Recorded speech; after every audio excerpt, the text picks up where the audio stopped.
for coming. Okay, well, this is a general mentoring session, so we'll throw it open for any questions or things you want to talk about.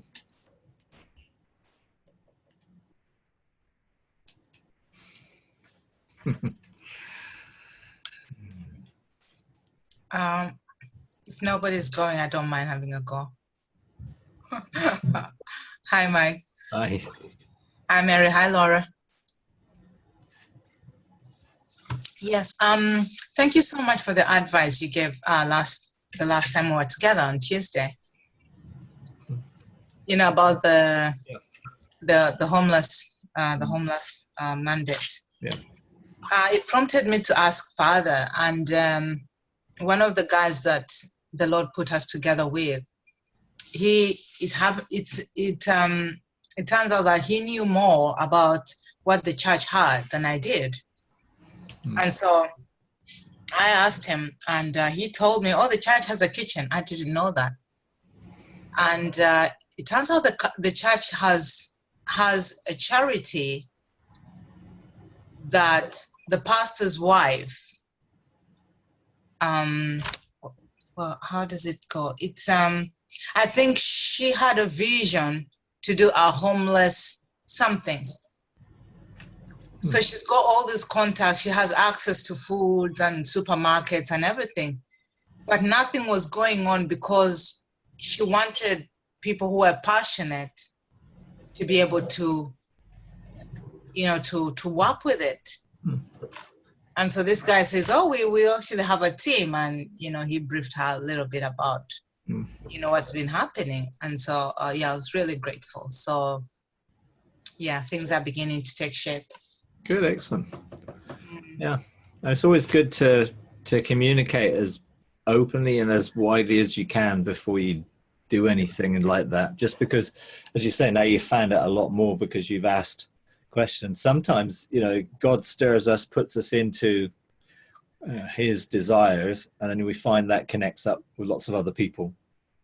You know, and lots of other people have also similar desires that when we connect up to, there's a resonance and agreement, and you find things multiply and increase much better than doing it on your own. So hopefully, as you now realize, there's quite a lot of other things, and the main thing is to make sure that mandates are in agreement,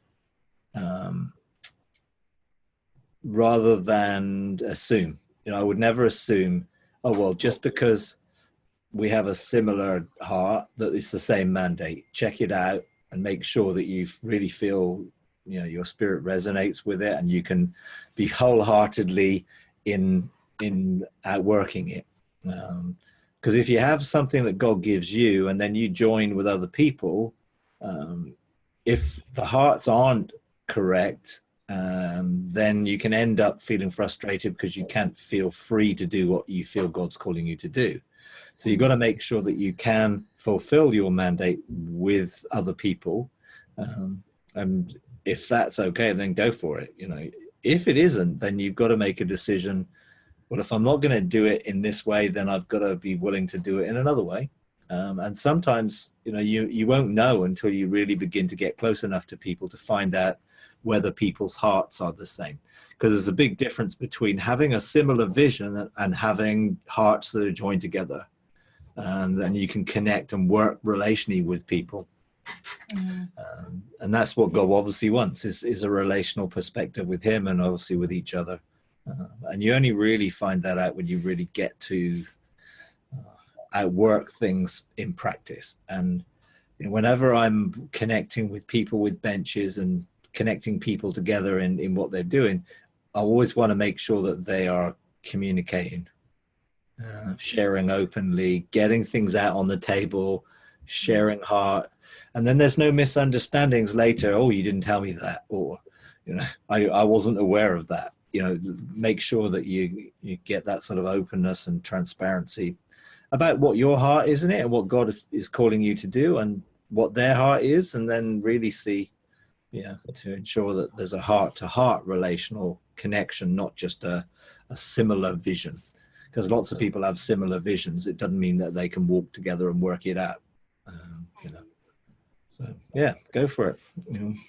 Okay, the only thing I do not know how to go about is the legislative part of it, other than just saying, let's pray about it. Well, that's where you run into issues when you're not coming from on the same page with what you're going to do in preparation for something. If they're not able to access heaven, and if they're not able to legislate in a heavenly place, then either you're going to have to do it for them, or you're going to have to help them to do it.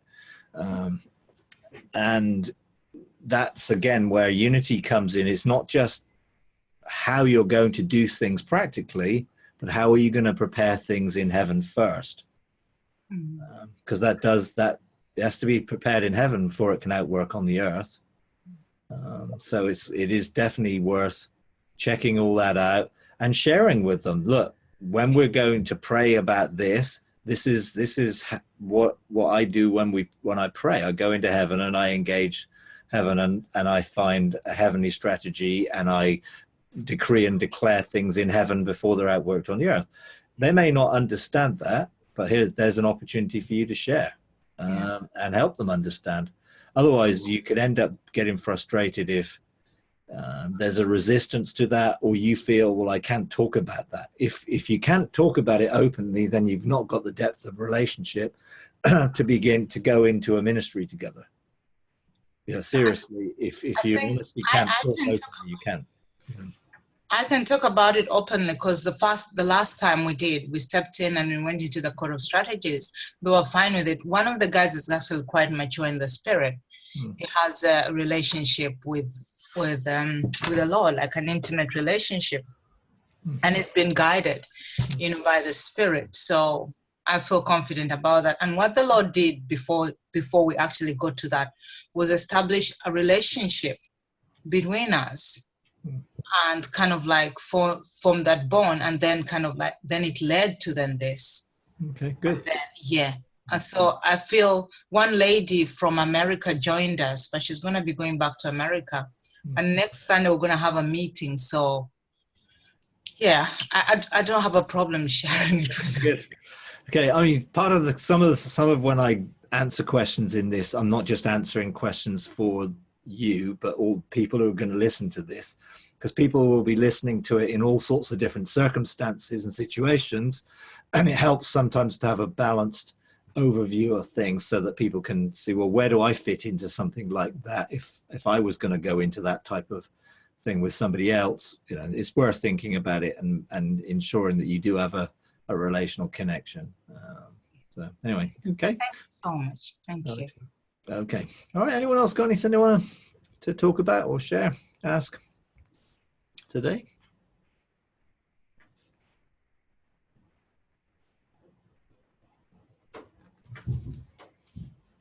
Hi, Mike. Hi, Chris. Lovely to see you all. Yeah, I've been having some interesting. Hello, everybody. I've been having some interesting times with wisdom. I met with a friend of mine. He's an African guy who is in I don't know what the business is. It's something high tech, and he's well on this pathway of engaging heaven. So I've met several times with him to talk about some of the business issues. It seems to be a regional thing. It's part of an ecclesia, I think, even though it's a bit on the business side.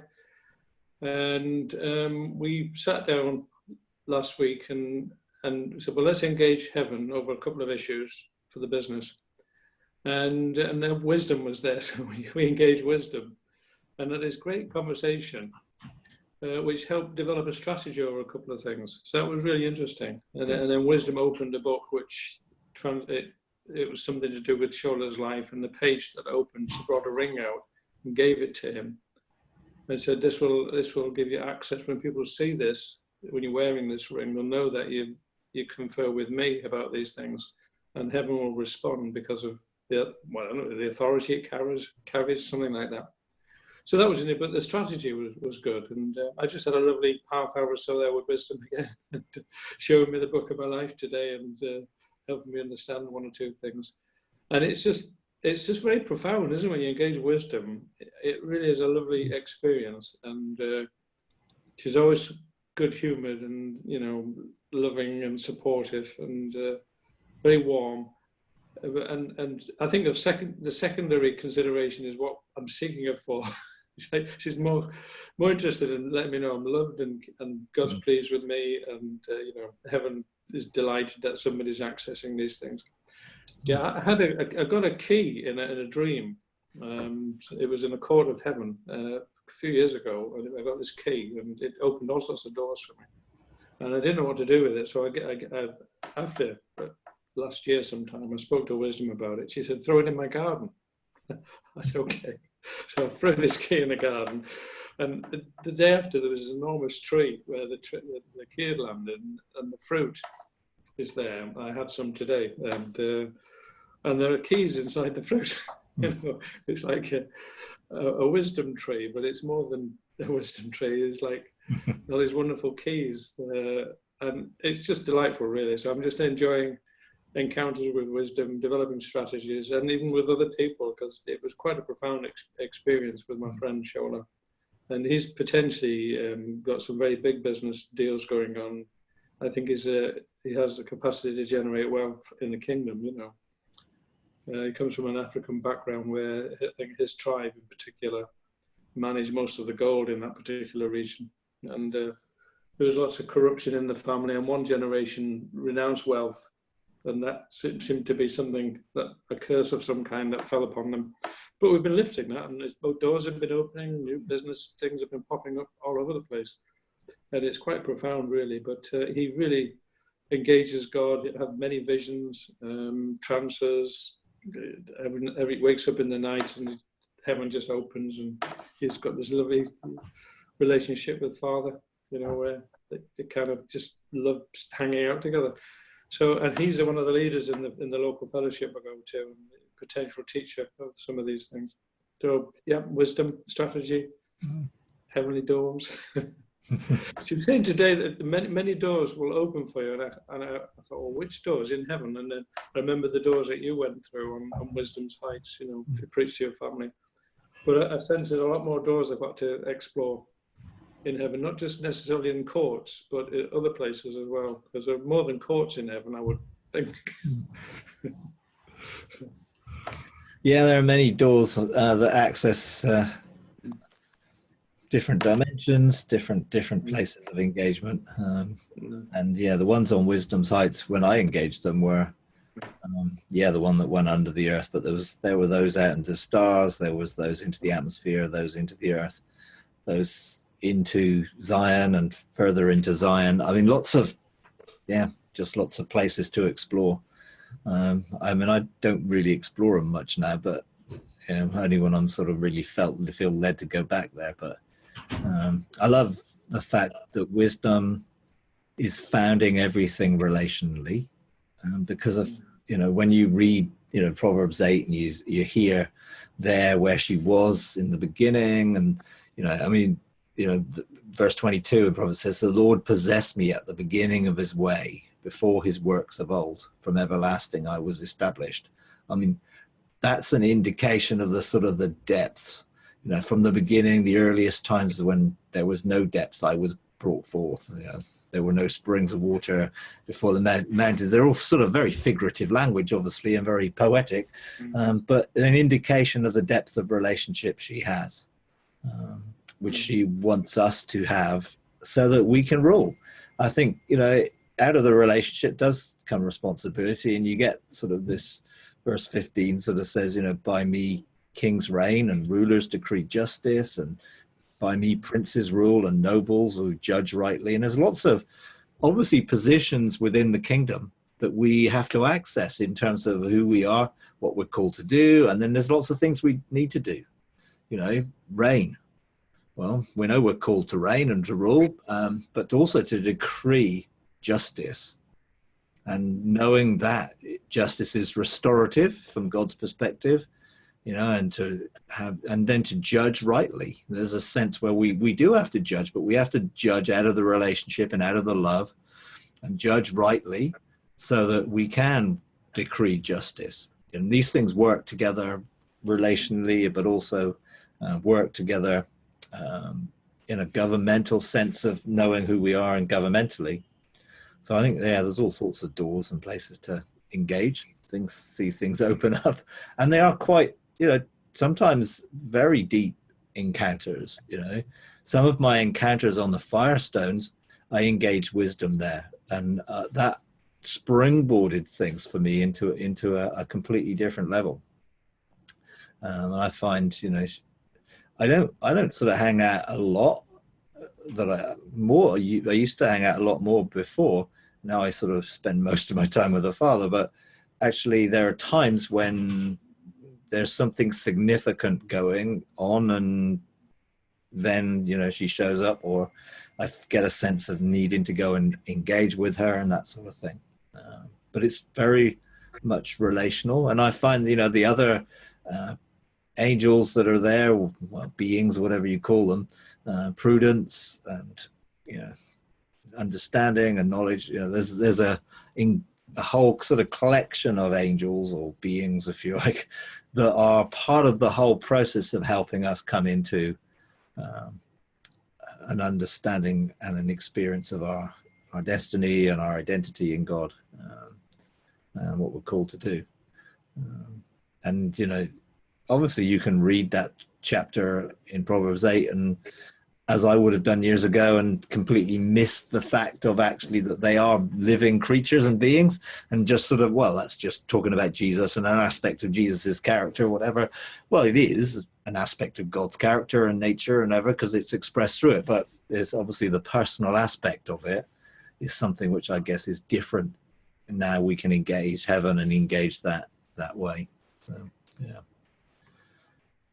Okay. So it's really, this is enjoyable. I'm not saying none of this is enjoyable, but when it comes to responsibility and reigning, at times it can be quite a pressure.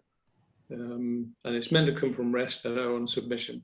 Yeah. But nonetheless, we're pressing through and breaking new ground, and lots of encouragement in the local fellowship here, which we're leaving for 3 months next week. We go back to Cyprus for 3 months, but God knows what he's doing. But lots of things have developed this 3 months, and the kind of very, a lot of people are engaging God, and the strategy is unfolding quite well. I think when I come back in the summer, it'll be very busy, really. But I think this is why probably I say I'm engaging in wisdom. I think she's engaging me. I think because the strategy is ongoing, and there are, sometimes things work out really well. Sometimes things don't work out as well as you hope, but it's kind of all things working together for good. It's, well, what have I got to, what has wisdom got to say to me about some of these, So it's encouraging, because I think, God is really doing something in the region, and I think we're right at the centre of it, this little church, little fellowship in Whitley Bay. And, we went to look at a big building, and I think we had some prophetic words about a Wizzy building. I know buildings aren't everything, but I think it's a sign, an indication that things are changing and moving and are being expanded. So it's watch this space. I just sense lots of things happening in the whole region at some point. Awesome. We're not as advanced as your region yet. But people are asking questions. They're saying things like, this is not a blueprint for the region. There must be a blueprint for the region. I think, well, because I spoke to you about this, and you said, well, you haven't got a blueprint for the region. You just got a bench. Is that right? But we're thinking there must be a blueprint somewhere. We might not be ready for it. Yeah, we've got a blueprint for what the bench is, but our blueprint for the bench is to help equip others get blueprints for their areas within our region, because our region is sort of 5 different counties, so it's quite a large region spread over quite a big area. So we really want to help people find what they're called to do and establish things practically on the ground in the region. But yeah, God's at work with it all, and if you do need any help, wisdom's a really good place to go. So yeah, awesome. Okay, Laura, you've got your hand up there, I think, first there. Hello, everybody. I just want to share something, because I think it's important, as loads of people can be a bit upset that they don't see a lot or nothing very important happen. I have learned over the last 2 years to be patient. And I've met patience. And I think I've come to a realization that we are all different. We all have a different destiny. We come from all different backgrounds, and we can be inspired by others, but we shouldn't be frustrated because our path is our own. And in the last few months, I have really moved a lot more. And I have had revelation, which I love. And I just want to share that patience is so important. And I've come to discover that it's not only the time you invest, it's how you approach the time you spend in heaven with an open heart and rest, and not striving or stressing about it because you don't achieve anything. I've had to learn to stop being a doer, to be a contemplator, I would say, and spend more time just relaxing and then coming in the presence of God and just enjoying it. And I've met wisdom also. And for a long time, wisdom would not say a word. I would say, hello, I love you. It's great. It's wonderful. And we would just hug. And that was for the last 2 years. I've been hugging everybody in heaven. Everybody I meet, angels and spirit, I just have hugged. But my first love language is touch. So I realized this is the way I communicate. And what I didn't realize is that a few weeks ago, wisdom said, Laura, you don't need to talk or to have a conversation. You just need to be with us and you absorb because you are there with us. So every time I hug, I said, okay, I'm absorbing, let go of whatever you want, I'm absorbing. And in fact, I've moved into a time of fun when I don't strive anymore, I'm not upset anymore because nothing happened. Because if I cannot feel anything happen, I know something is happening anyway. And I cannot sense it, that's all. So I have developed a patience, which amazes me because I've never been very patient. And I just want to share that patience is very, very important, and taking time to do a step at a time and to let God heal you. Healing is I find a major part of accessing heaven. So in the last few weeks, I've had amazing vision and encounters, and I've also been able to speak far more with my angels, my 2 main angels, and I've been able to have a conversation with them, which was really the first proper conversation. And I was absolutely amazed because I discovered that I asked them, why did they accept to be my angels when God asked them? And they say, God didn't. And suddenly, you don't have always a conversation. Thoughts come into your mind and And I realized, I asked you before I came on earth, I asked you if you wanted to be my angels. And they say, yes. So I realized, I don't know if it's the same for everybody, but personally, I ask those angels if they would accept to be my guardian angels, because that's what they do. They are in the order of guardian angels. So they accepted my asking, not God asking. So it's, we said that it's all about relationship. And I realize it's even going further than that, what we are here and the angels we have, I've asked them. And then I went on and said, so you are guardian angels, that's what you do. So you have been guardian angels of other people before me. And they say, yes. And I say, can you share about it? And they say, no, it's private. And then suddenly something struck me and I said, oh, have you been the guardian angels of other members of my family? And they say, yes. And it seemed that we have guardian angels who are coming from our family. They are family guardian angels. So I am realizing that there is far more relationship that we can imagine. And it's lovely. So with patience and investing time, but in rest and balancing everything I do, I am coming to a place which I'm enjoying very, very much. I just want to share with others that, yes, patience and rest and balancing things in heaven and things on earth and your daily life is very important. So if you are like me and you find it too slow, just be patient. But I would love also for you, Mike, to share perhaps a bit more about mandates, because I seem to have, I ask mandates for almost everything now without it becoming a religion, if you know what I mean. But I realize that asking mandates, first of all, in your own life, and then in your family, and then outside that, is very important. And at the moment, I've been asking loads of mandates, and God has not refused any. I just go to him and I say, can I have a mandate to do this? Or can I have a mandate to do that? And he never says no. So I'm experiencing that it's what is in your heart. And if it's in your heart, God will give you a mandate. Because what I feel is that's what's the most important for a mandate, is that you carry something in your heart which you want to do. So could you perhaps go a little more on that, please? Okay.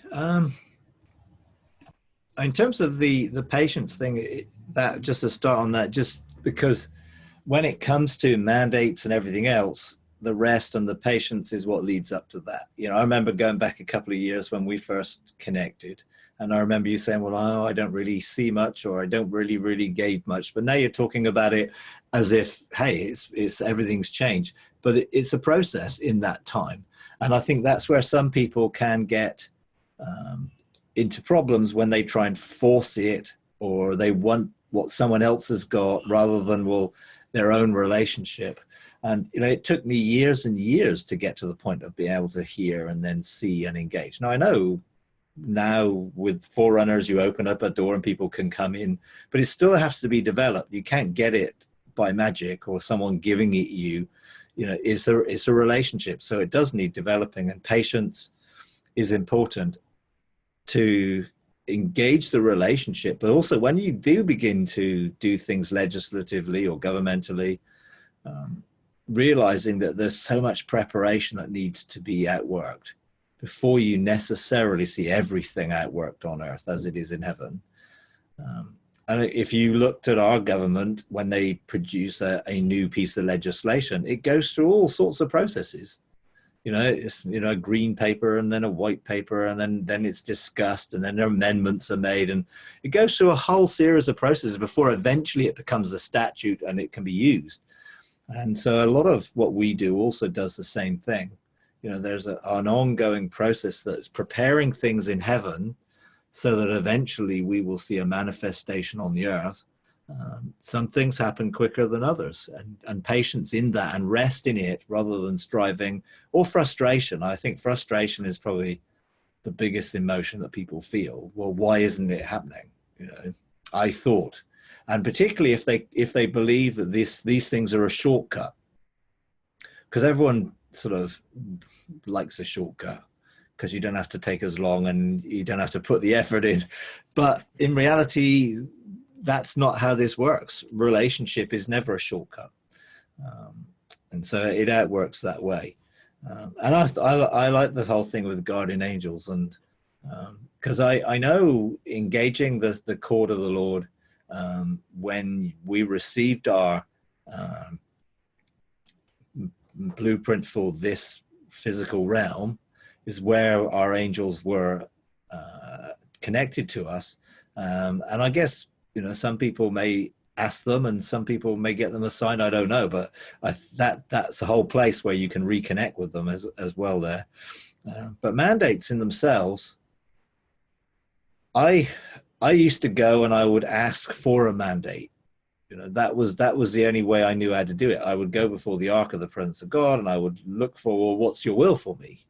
You know, because I wasn't mature enough to be able to ask for things myself at that point in time. I was just learning. So I would go and I want to know what his will is, because I didn't have a level of sonship that enabled me to choose to do things because they're in my heart, part of my scroll. I wasn't connected to my destiny in the way I am now. So I used to just go and ask, I want a mandate for today. You know, what am I called to do? I want to see what the Father's doing, so I want to do that. And it wasn't really very relational, you know. And I remember, you know, seeking the ark every day, looking for the God's will. Like Jesus said, you know, my food is to do the will of him who sent me. And I would go and I would want to eat the manna of the ark and get the will. So then I could be secure in doing it. And that was okay, but it became my focus. And so I remember God one day, I was going to go and get my mandate, and he just wouldn't let me, and he just kept hugging me. He just hugged me and kept me there, because it was like, well, you're getting caught up in doing and not being. And therefore I want you to take a step back, if you like, and spend more time with me here. And then you'll discover that a lot of what you're asking me for is already agreed. You just have to actually begin to outwork it. And I found that then I began to engage the four faces of God, and I began to appreciate those different aspects of God's character and nature in a governmental sense.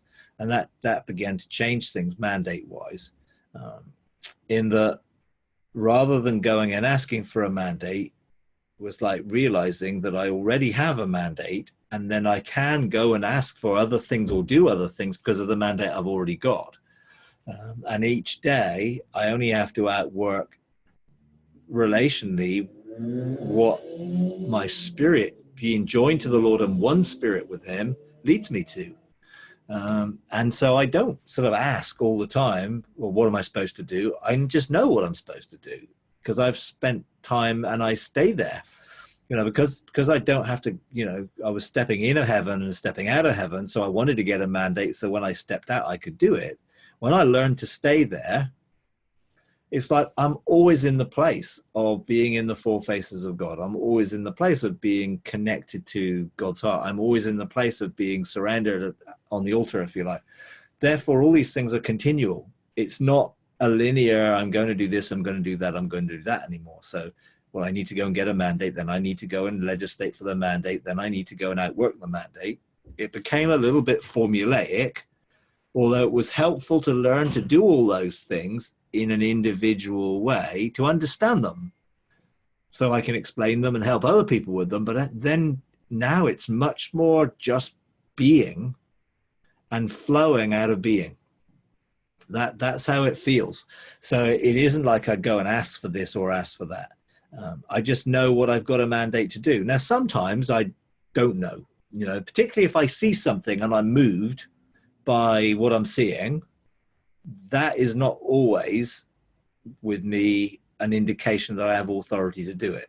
Because I'm learning to discern the moving of my soul in compassion, and I'm talking about good things, rather than what my spirit is leading me into, connected to who I am. And I found that that's becoming more easier to discern than it was. But I'm also realizing as a son, I'm part of the co-creation process. So I get to choose how to do things as a son without having to check in with headquarters all the time. Because there's a level of my relationship with God, and the maturity of being in that relationship is a flowing from that relationship, rather than, well, I need to go and check this out because what if I get it wrong?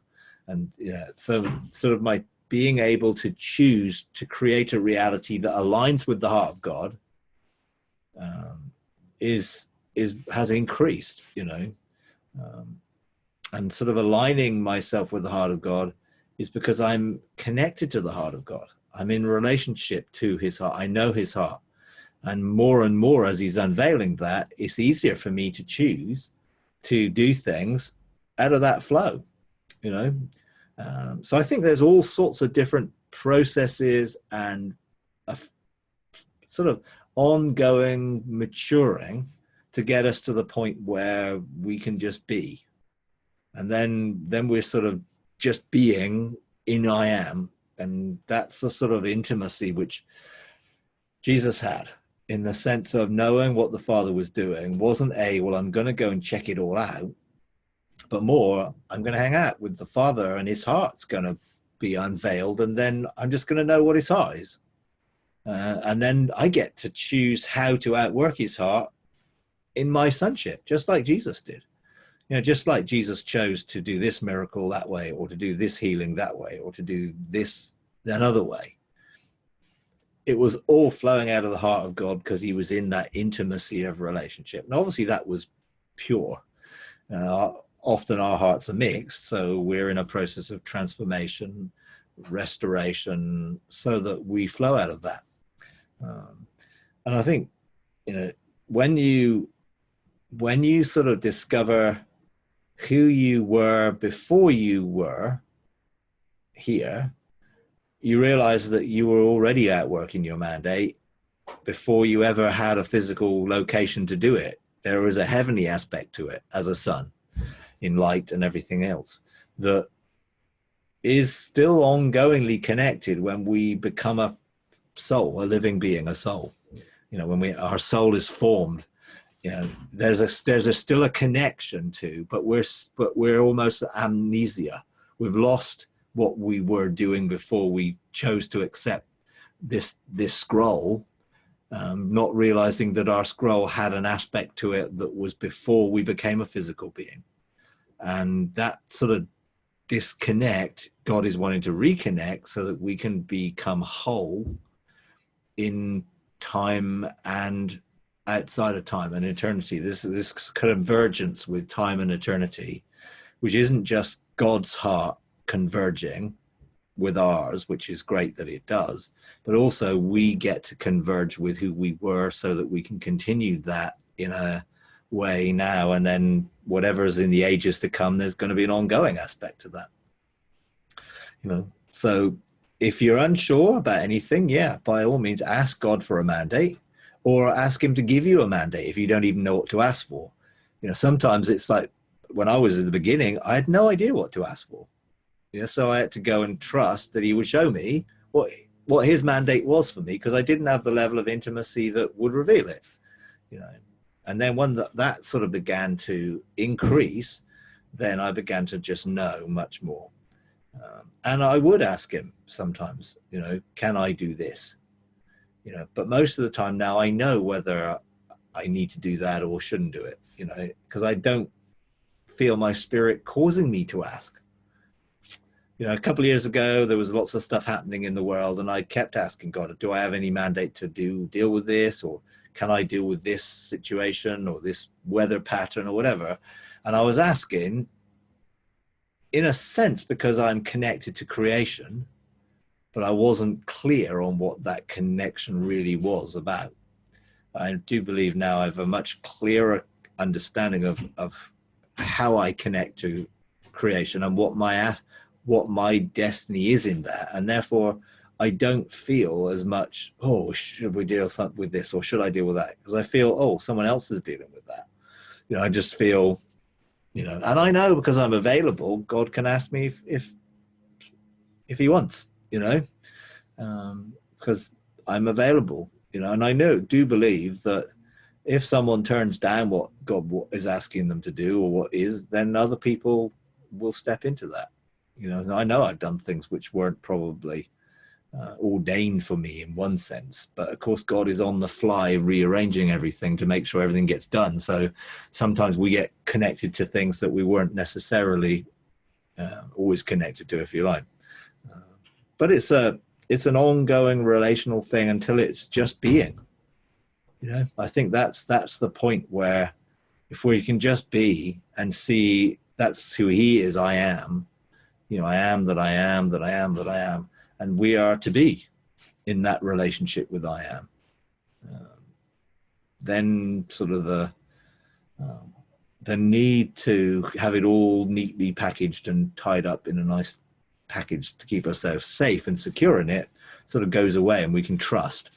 I've learned to trust God, whereas before I was trusting when I knew what he wanted me to do. So I knew what he wanted me to do. Therefore, okay, I'm secure in this now because I'm clear what he wants me to do. Because actually, there was a fear underneath that. Well, if I didn't do it right, how would that outwork? Now I know, in the sense of the deeper sense of God's love and how loving he is, then all that sort of fear that was just lingering up beneath the surface went. And now it's much easier to rest and relax in that. So these are interesting. When you look back at your life and you see the processes that you go through. And it isn't sometimes until someone asks a question or whatever, you sort of think of, oh yeah, I do that differently than what I used to. You know, and well, why do I do it differently from what I used to? And I see the process that I've gone through to get me to this point. Because those processes could then be helpful to other people. Because other people may well be in a particular season in their life where they're focused on this aspect. And helping them to find the deeper relationship will free them in that process themselves. So it's great to share, you know, when you've learnt patience and, you know, and how that happens, because sometimes we have to go through the situations that have to develop the patience. It's not like you get an inoculation of patience and all of a sudden you're patient. It's like the patience flows out of the relationship.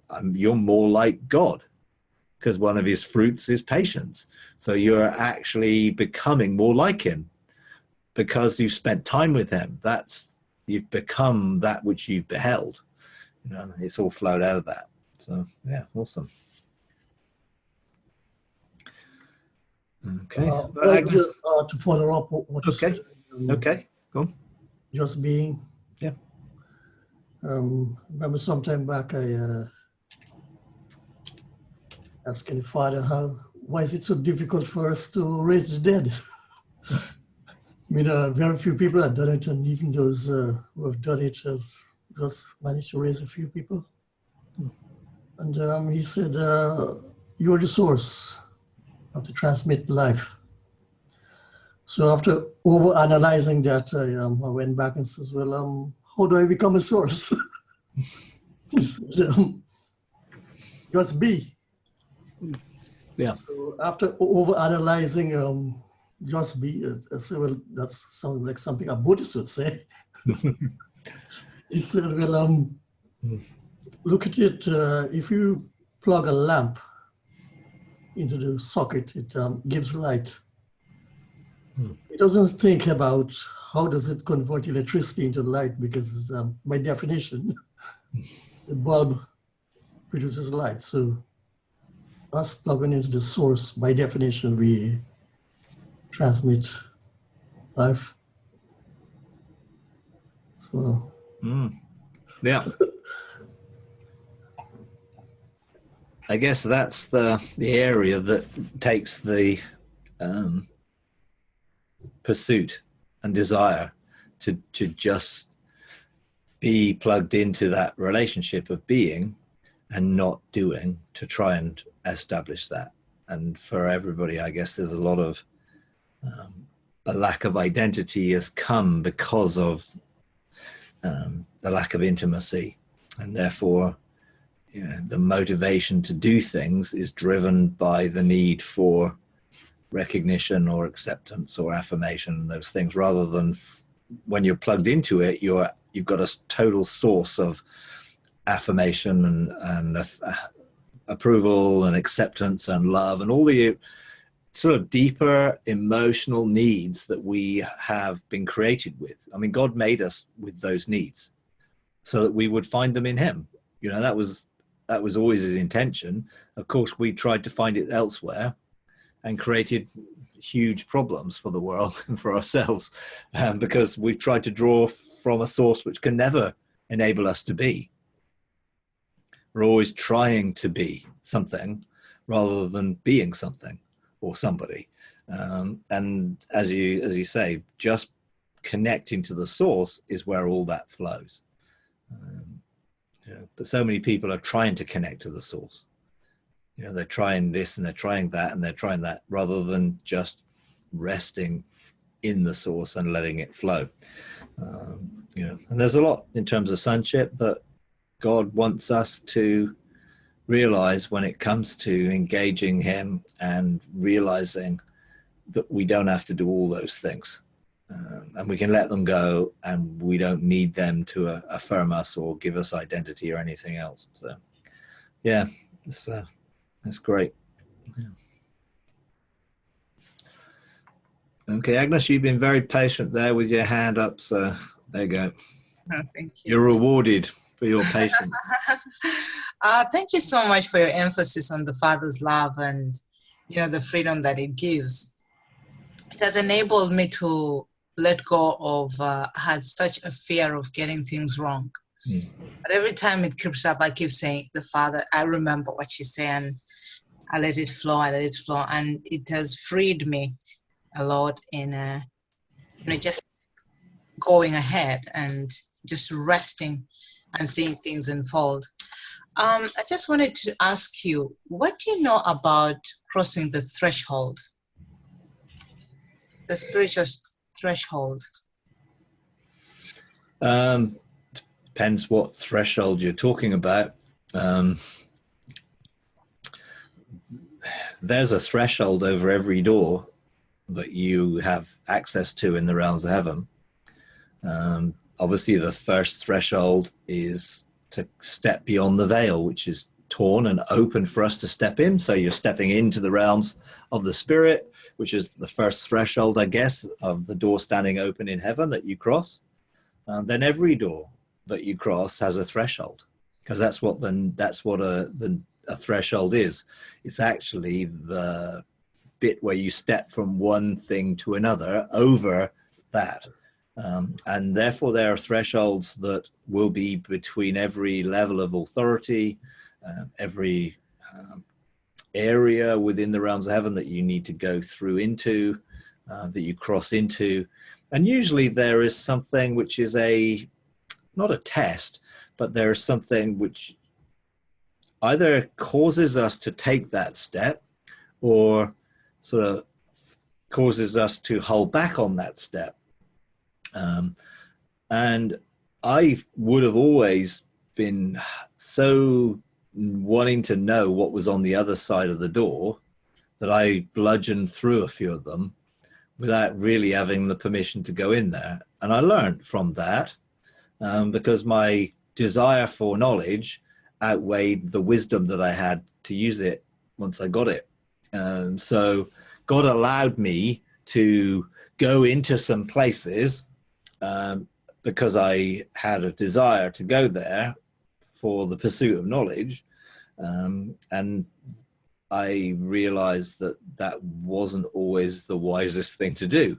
And so I spent a lot more time just walking with him over the threshold rather than trying to go into something on my own. And I remember God giving me some things to do, and I just went off and did them and tried to do them. And I didn't walk with him in doing them. I just went off, did them. And I realized that what he wanted was for me to walk through those things. So to cross the threshold with him. And I remember he asked me to go and engage some doors. And I stood outside one set of doors for about 6 months because I just didn't know what to do, and eventually I went through the door, and I was so not messed up, but it was beyond my capacity to understand it, even to have a reference point for it. So I came out thinking, well, why was I ever asked to go in there? Because that was a total waste of time. And then the Father goes, and I thought, well, I'm not coming back here. This is a waste of time. And then the Father sort of took me back there, and we stood there, and he said, now let's walk in, let's go through this door together. And when I got in there, it was like there was a different grid of reference because I was with the Father. Whereas before, my grid of reference was only what I had myself. So I found that crossing a threshold, I'm now wanting to do that relationally and walking with the Father across those things rather than just engaging it myself, because it's there, and we do have a little bit of that, well, why does someone want to climb Mount Everest? Because it's there, and there's this sense where, well, it's there, it's a challenge, it's something to overcome, it's something to do.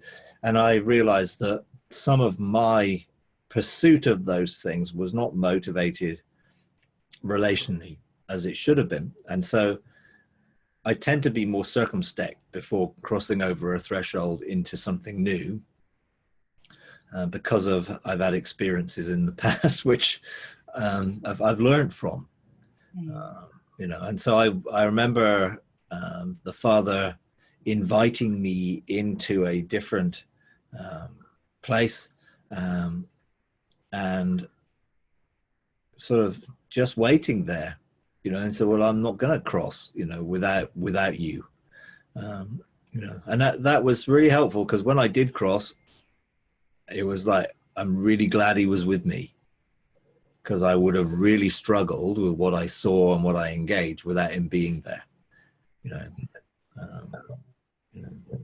Okay, because I'm at a threshold at the moment, and what I came to learn was that there'll always be, like you say, tests to pass.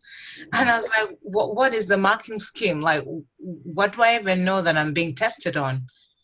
And somebody advised me to get Anne Hamilton's book, because she does write on it. But I was like, okay, the books are not yet here. Is there not any other way that I can do it? Well, again, I don't think it's as much as a test as a opportunity of maturing. A test indicates where you can get it wrong. And if you get it wrong, well, you feel bad.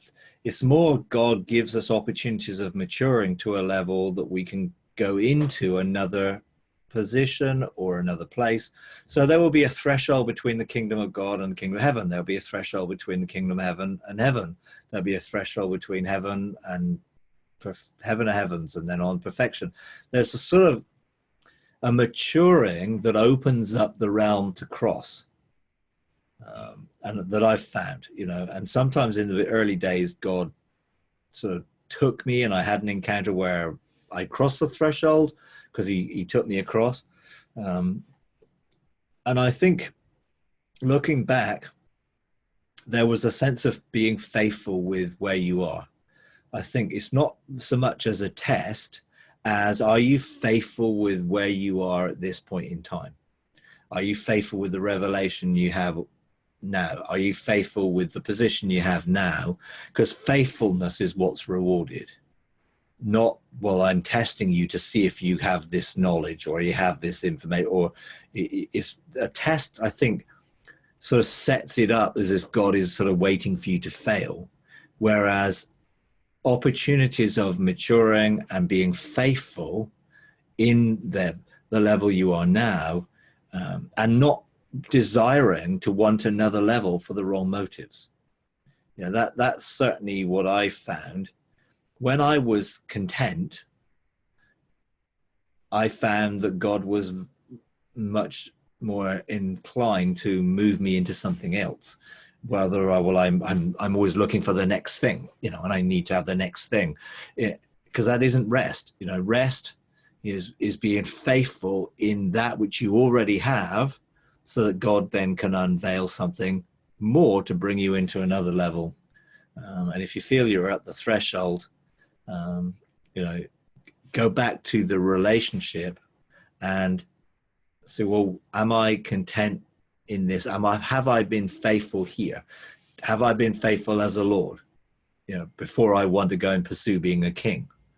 It's that type of thing, because we can get into the pursuit of position or a higher realm, again, for self-validation, rather than because that is my destiny to come into a level of maturity which is increasing. My motive for that is not that I will have more things to do once I become more mature. I just want to be, and that in itself will lead to maturity.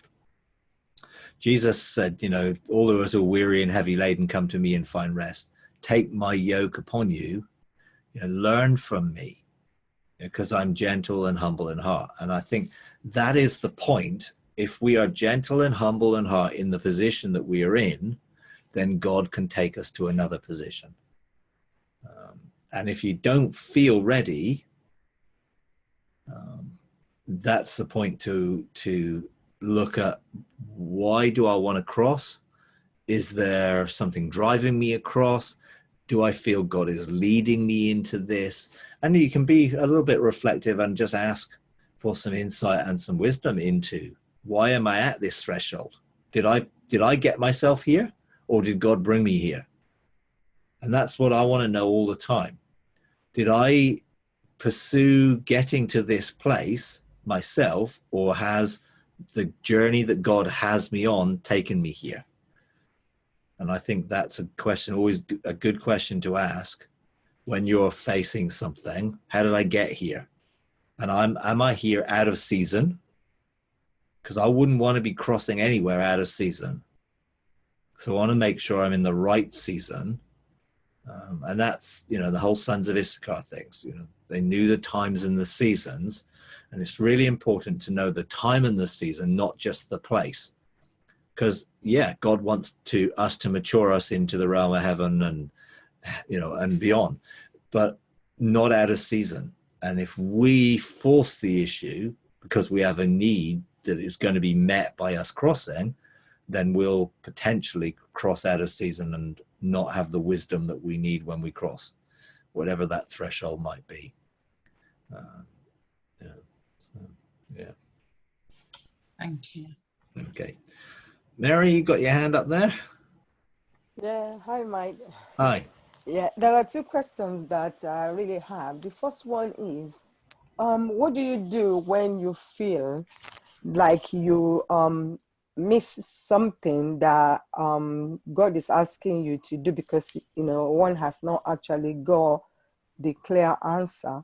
And while you're waiting, it's unfold in your face, the thing that God is saying, and you're actually seeing that, oh, this is the reason He's asking me to go this way, but waiting on more assurance to be able to walk into that. And you know, just realize that, oh my gosh, I think I've missed it, made a mistake or something like that. Instead of quite, you know, beating yourself about. And so what do you do in that sense? That's number one. The second one was, I read an article, I could say whether an article or a blog in this, sorry, yeah, I read a blog, you know, basically this person in a court of heaven saying that somebody led another person to court, and while they were at court, I think the person, this person was kind of probably using her authority, you know, to command, you know, things in the accusation. So apparently what this person is saying is that the accusation now become this person who led them to court accusation, while she didn't realize she created the accusation for herself by going to court and commanding things using her authority. So basically what she was saying is that, you know, Satan needs to be respected because he was an angel, you know, before the fall, before whatever happened. And so if you go to court to start, rather than leaving the Father to do, Agnes, I don't know, you read it, probably, you know, I think I'm getting it right. Instead of going there to go, you have no authority to go and use in front of the Father and stuff like that. So I just want to ask that, you know, what this person is saying, you know, actually saying that I quite understand some of it, but, you know, that you need to respect Satan, you know, he's, yeah, basically. So that's what she was saying. So because of that, you know, the accusation now brought upon this person who led another one, you know, to go to court. Okay. Well, in a sense, with God, whatever we do, He can redeem everything. So if we've made a mistake or we've missed a time period or whatever, He wants to bring good out of it all. So He will work everything together for our good, and He will work with us and weave our mistakes into the story. That's the amazing thing with God. He will weave even the things that we have done in our story and bring good out of them if we will allow him to. To allow him to, we mustn't get into condemnation, guilt, or shame, but realize that God's is loving and forgiving, and he is not holding anything against us, and is always wanting the best for us. So he's always at work. And so we might think we've missed it. It just gives him an opportunity of weaving that into the story, so we get a fresh opportunity of outworking what it is. You know, now you can say, well, some things must be time sensitive. If he's asking you to do something today and you don't do it, well, you've lost that. Well, it can still be redeemed, because God redeems everything and buys it back. So the time can be redeemed, and that what you're asked to do can be redeemed, and it can be rewoven into the story of us learning and maturing and growing. So I don't ever think there's a mistake as much as an opportunity for learning, and an opportunity for him to work something good and bring something out of it. So the enemy will always get us to try and hide from our mistakes and cover them because of fear. Whereas what we need to do with God is to be open with God about that, and therefore asking for the learning opportunity that comes with it, and that which will bring good out of it. I think that's how I would see that. The other thing in terms of courts, there's a whole lot of stuff out there about courts. Some of it I just don't even resonate with at all. You know, I just think, ooh, this doesn't feel right.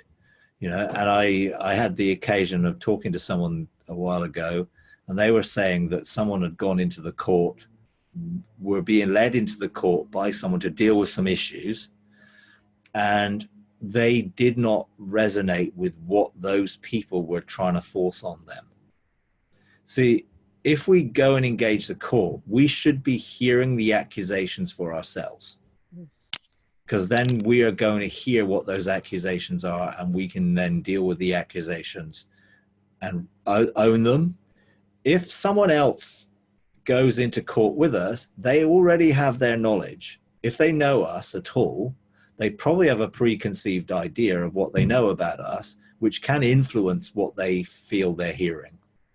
And so some people's, well, I heard this accusation, is actually coming out of their own soul, and it's their soul accusation against that person, not necessarily a true accuser.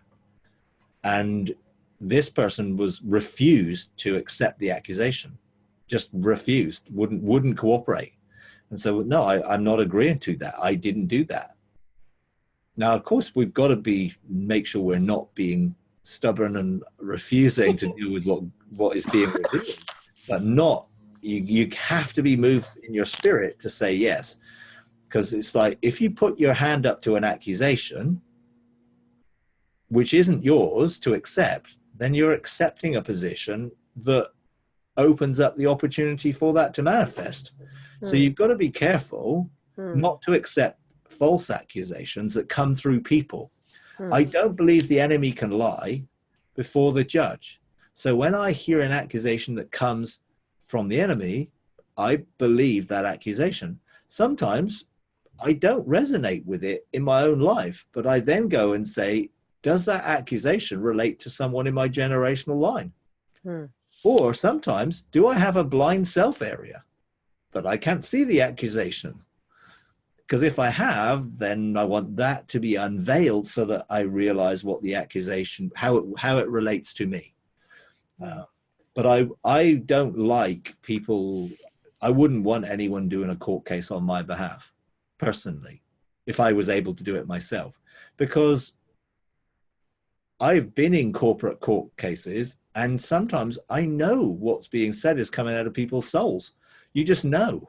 You just totally know that actually that isn't a real accusation from the accuser. It is something that's an accusation out of the soul or the brokenness of someone else. If they have not dealt with things in their own life, it can be projected onto others. So I would be very careful when doing court cases which are corporate, not just to accept what everyone says and say, oh yeah, I'll come into agreement with that. I want to make sure that it's a correct accusation rather than just one that's created out of someone's own stuff, which is why corporate court cases are quite difficult, I find. You know, we're going to do one tonight here, and you know, I'm gonna, you know, sense that it's much easier to do one yourself. And we did one a couple of weeks ago with a bench of three, and three of us, because we're, you know, strongly connected relationally, you know, I had no issue with what was being shared. But it's not always the case, I don't find. Sometimes I just think, ooh, where did that come from? Because, you know, it just didn't feel right. Now, in the learning curve, you don't want to sort of smack people down or whatever, but you do want to help people learn. So sometimes you've got to say, actually, I'm not sure about that accusation. Where do you think that comes from? Because otherwise we won't learn if everyone is assuming everything we do is always right. Part of the process is learning to recognize where things are coming from. And I think sometimes in court cases, things kind of come from not always the right place, you know. But I don't have any issue before the judge.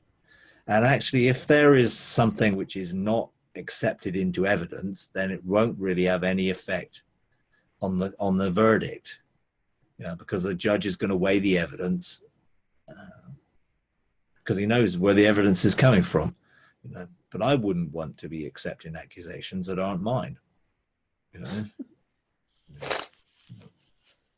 Yeah.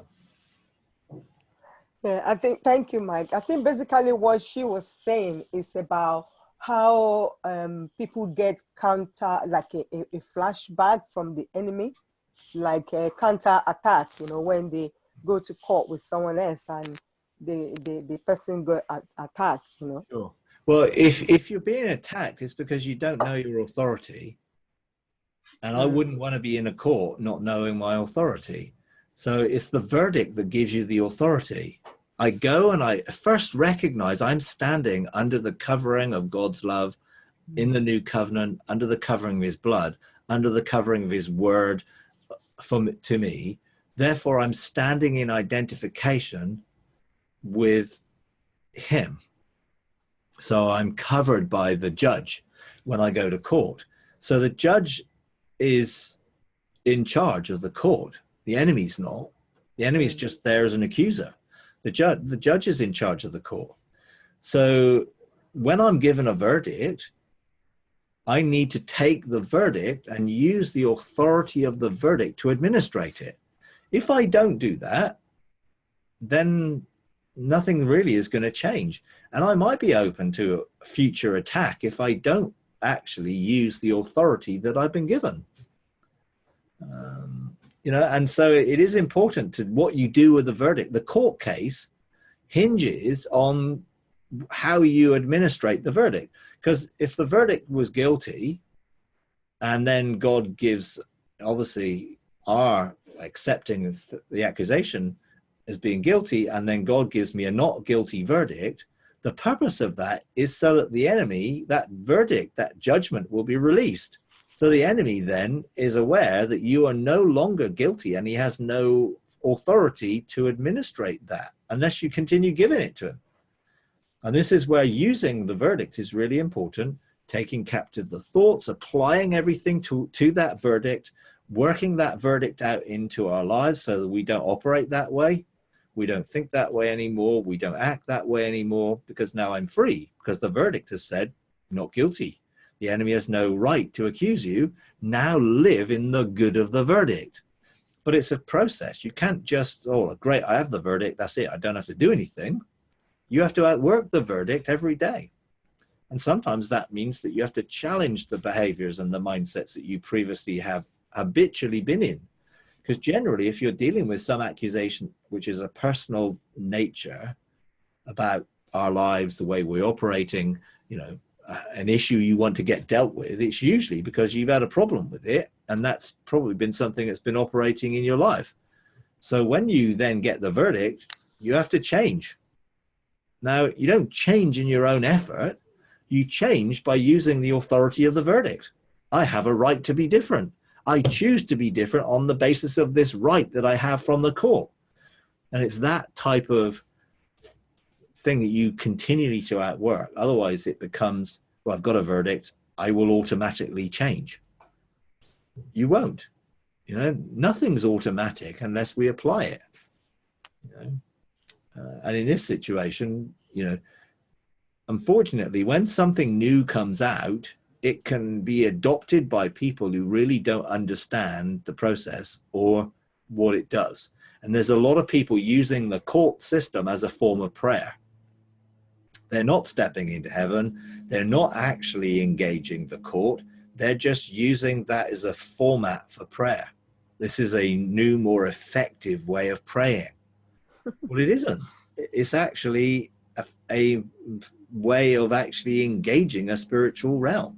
And if it isn't real, then essentially all that prayer is doing is trying to use a formulaic way of making something happen.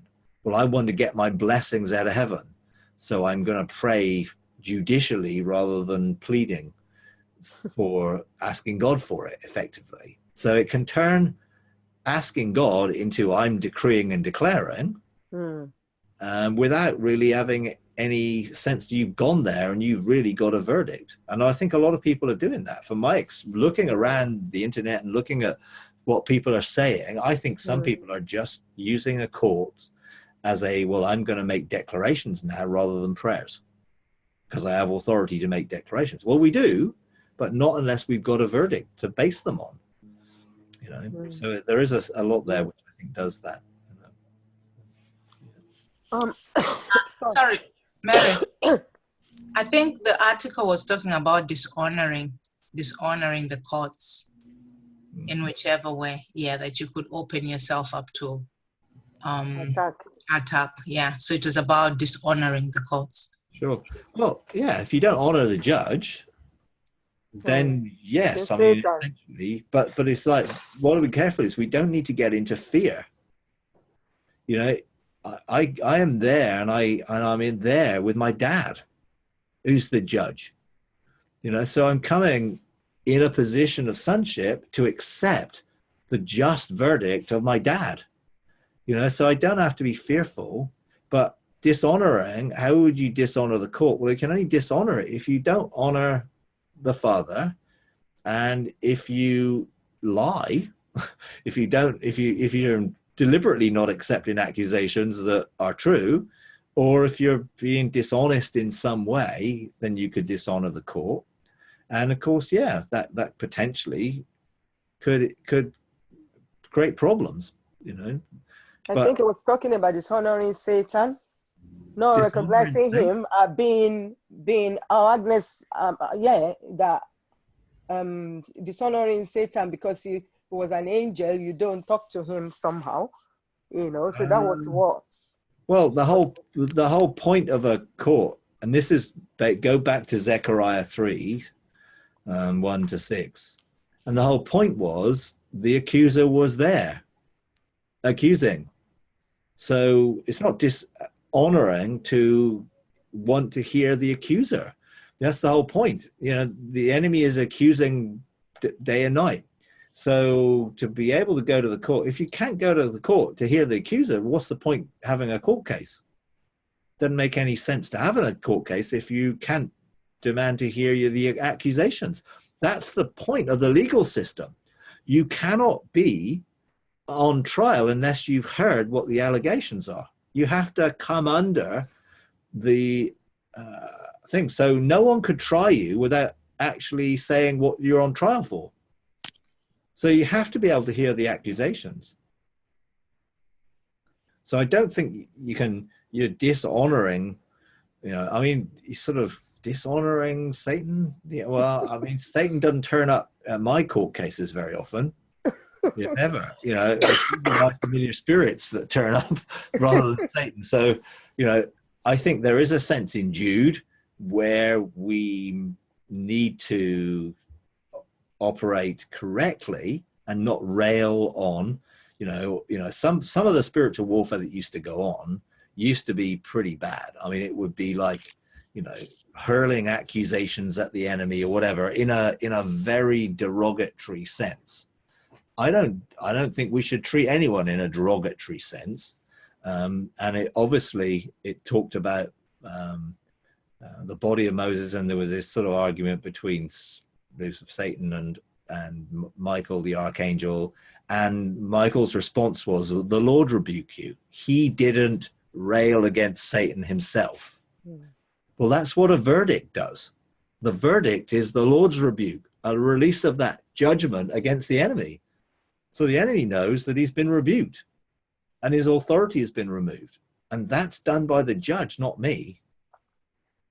So I ask for the judge to release the verdict over my accusers. I don't go out and say, right, now I'm going to put you in your place, blah, blah, blah, blah.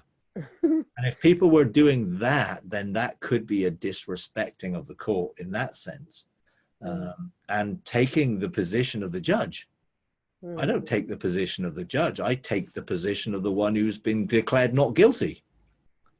That's the point of being declared not guilty, because that's now my state. I am in the state of being not guilty, in regards to the accusers. I was always not guilty in regards to God, because I'm there in the righteousness of Christ. I've been made righteous. So it was never, from God's perspective, that I was ever not guilty, because that's already been dealt with. But from the enemy's perspective and the legal right to do something, that's what we're dealing with in the court, in that accusation thing. I mean, obviously there are many other uses of the court for other things, but yeah. Mike, what about when you go to court, it's been done a lot by a lot of people that, we know we cover ourselves and our family, with the blood. So, and the reason doing this so that you don't get any flashback, from the enemy when you do that. I just don't have any expectation of any backlash from the enemy whatsoever, because I know my authority. So I never really operate in that. If you're in faith for backlash, then people used to get it because they were in faith for it. They're believing that there was going to, oh no, I've done this, so the enemy's going to have a go at me. Well, if that's what you believe, then you're giving permission to have a go at you. It's knowing that you have the verdict of the court and that you are the righteous of God. Therefore, the enemy doesn't have the right to backlash. That's, we have to come from that position. Otherwise, we're in faith for the enemy to attack us. Yeah, I think that's the problem. Which we shouldn't be. I don't have any thoughts of backlash. Why would I? I'm a child of God. I'm a son of God. I'm under the verdict of the judge. Why would I, the whole point of a court case is to stop the enemy's activity in our lives and to stop any behaviors that we have that have empowered the enemy to have access into our lives. Mm-hmm. So when we've dealt with the accusation, the right of access is stopped. But we have to use the authority to ensure we continue to change, grow, mature, whatever the situation is. We can't just go back to living how we were, because that will just make it worse. Thank you. Okay, I'm going to leave it there. And